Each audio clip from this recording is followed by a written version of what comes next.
A is for Apricot, Chapter 27, entitled Albert Hall.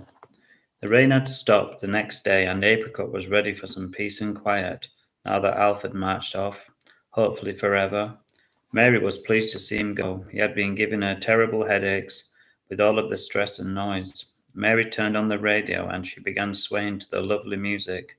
Classic FM, she said to Apricot, is my favourite, she added with a smile, and she continued dancing in her tatty blue nightdress and big comfy slippers.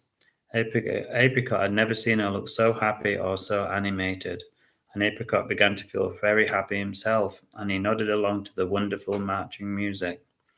Apricot was very cultured, especially for a guinea pig. He loved the finer things in life. He was posh. I think this is a good day for a celebration, said Mary, barely audible above the soaring music. I'm going to show you the Albert Hall, said Mary, and she turned up the music even louder, and it made poor Apricot's ears ring. They were both giddy with excitement. Mary was humming all of the way in the taxi as they sped through the busy, dazzling London traffic. Apricot finally climbed out of the bag and he sat in her lap and he peered out at the road. The drivers were all concentrating very hard, but as soon as they saw Apricot, their frowns turned to smiles. Apricot had never felt so happy. He'd had a hot bubble bath and he looked and smelled lovely. His coat had never looked so sleek and shiny, he thought proudly. Mary was wearing her favourite black dress and a string of pearls.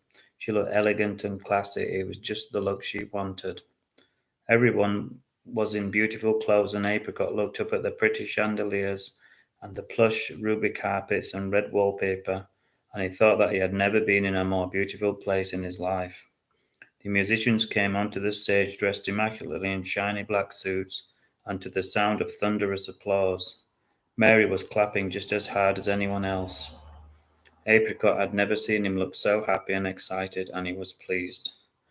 The couple next to them didn't look as excited. They were very old and they looked like they were going to fall asleep.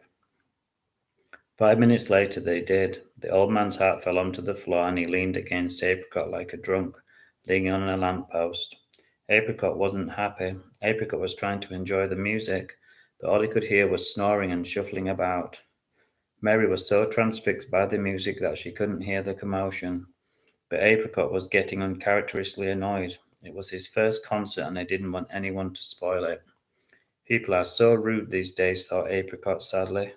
All of the beautiful notes from the violins were being drowned out by the snoring, and Apricot couldn't stand it any longer. It was time for action, he thought decisively. He jumped out of the bag without Mary noticing and he crouched down near the man's sweaty sock. Apricot had never bitten anyone before, but he had often thought about it. There was a triangle of lovely pink flesh in front of him, and he sunk his teeth deep.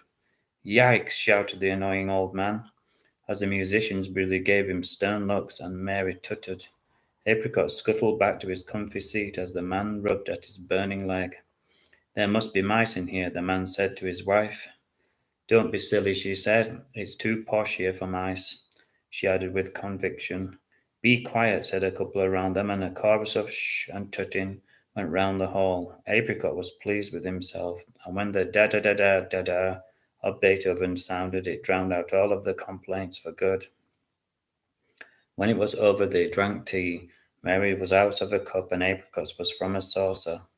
No one seemed to mind, and if they did, they were too polite to say so.